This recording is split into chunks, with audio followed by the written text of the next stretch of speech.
Hi there, my name is Eduardo Castellan and my partner is Angelo Martinez, and I want to explain some aspect we watched in the interview.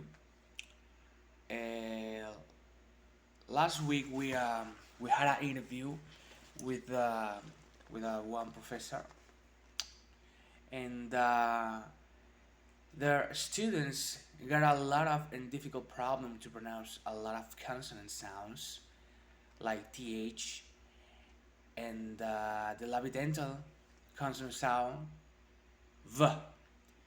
In Spanish, in English, it's totally different sounds, and we can't interpretate the same thing.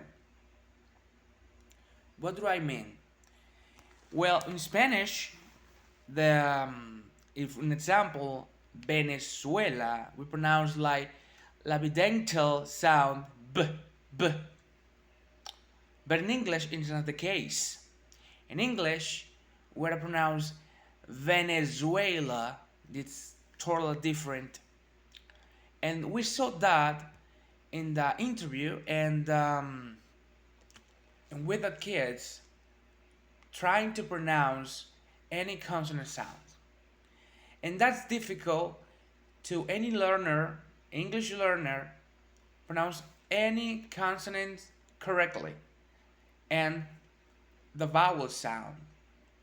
But in this case, the th, it's weird to learn English learner because the th could be um, voiced and voiceless, and there's no any rule to figure it out, like and think and that. So English learner got confused here because in Spanish doesn't exist that and th. It's like in Spanish from Spain, like zapato, zorro. But in Latin America, it's so hard to pronounce, and we pronounce it with that s.